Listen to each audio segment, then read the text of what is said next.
Yes, Kenya. Tamu sana, tamu sana, tamu sana, yes. The shadow boxing in Kenya Kwanza continues in earnest. Yesterday, Rigathi Gachagua was in Nyeri County where he issued a very strong warning. A warning I want us to listen to here, after which, as usual, we are going to dissect that warning to see exactly what Rigathi Gachagua meant.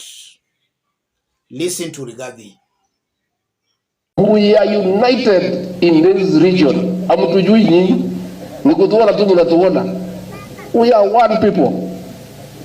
And as long as our interests are threatened, we are one. Mungu ametubariki na kwa wakati huu mwenye anatuongoza akiwa makamu wa rais, akiwa kiongozi wetu hapa kwa mlima ni mtoto wa Maumau. The DP revealing that as a region, they will always speak as one on matters interests. If we feel our interests are threatened, tunashikananga kama simiti. Na hii community inaongeaga usiku. Tukiamuka asubuhi mambo imebadilika. One of those interests being to protect senior government positions like that of embattled trade CS Moses Kuria. Moses Kuria is our son. Nimeona watu wengine wakisema ati afutwe kazi. Afutwe kazi aende wapi? For what reason? Lakini sasa mimi nikiwa kiongozi ya area hii, mimi naweza wachilia ati huyu Kuria angaishwe? You people, you don't understand this region. We are united in this region. Nyinyi hamtujui. Those remarks by Rigathi Gachagua are not as innocent as they appear. Rigathi is trying to pass a very strong message to William Samoei Ruto. He's telling William Ruto indirectly that don't try to mess with me. If you mess up with me, I'm also going to dirty your waters on the mountain. And that's why he's saying, if we feel our interests are threatened, we come together. Tunaongea usiku, and in the morning mambo imebadilika. Rigathi as a person, he feels threatened. The only problem here, he's bringing an entire community. He's trying to force his own issues, personal issues, onto the entire community. And I'm saying that because as I talk, it's actually true that the interest of the hustlers, the mamambogas, the bodabodas, the tea farmers, coffee farmers on the mountain, their interests are already threatened. Just last year, coffee was going for about 120 Kenya shillings per kilo. Right now it's below 50. We have been seeing coffee tea farmers on the mountain complaining. We have been seeing a good number of residents of the mountain complaining of joblessness, unemployment. A few months ago, CS Alice Wahome herself actually made it very clear that some funds that had been allocated for water projects on the mountain had been diverted to other regions. Rigathi has been quiet.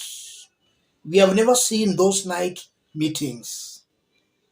Just weeks back, there was that Sagana meeting where we are told that Rigathi Gachagua, William Ruto, and some of their allies warned Mount Kenya leaders not to talk about one man, 1 shillings, 1 vote.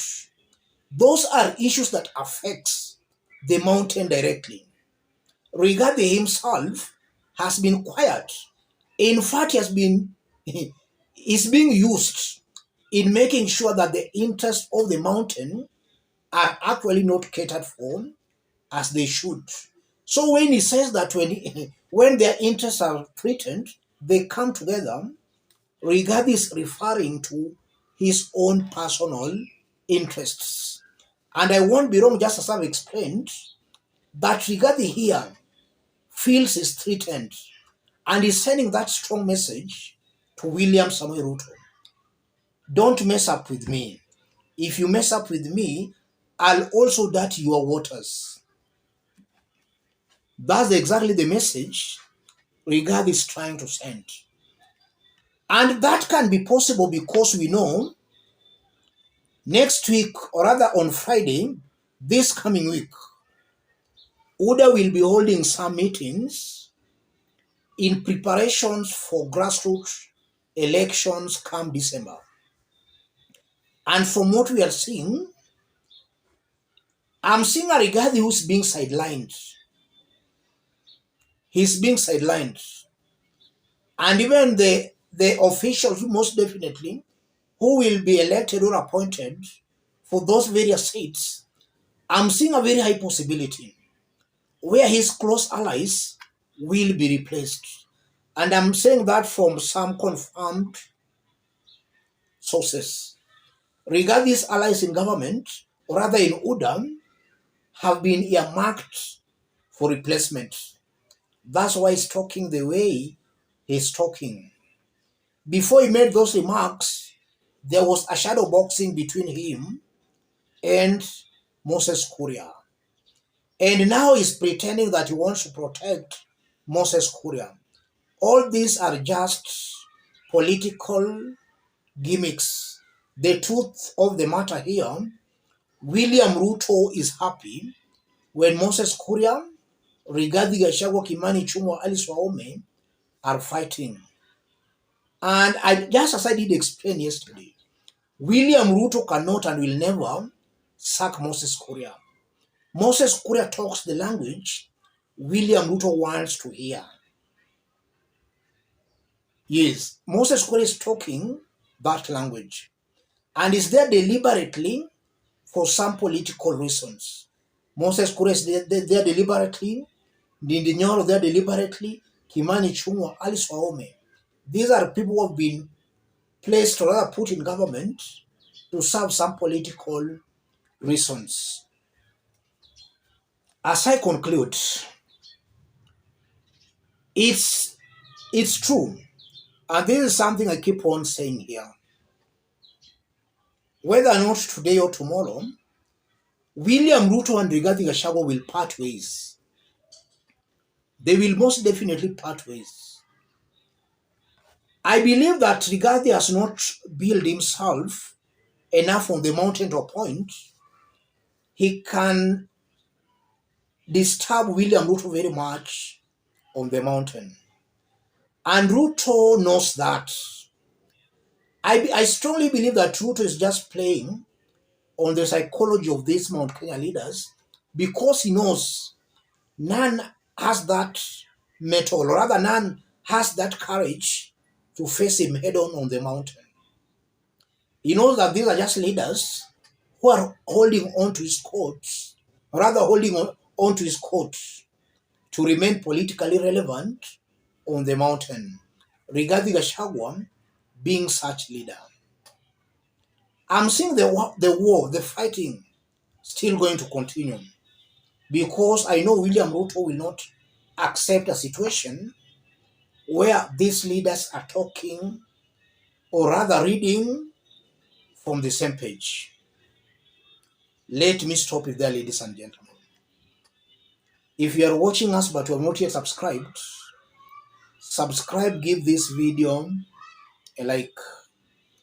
Any other person watching us outside Kenya, drop a comment, let us know from which part of the globe you are watching us from.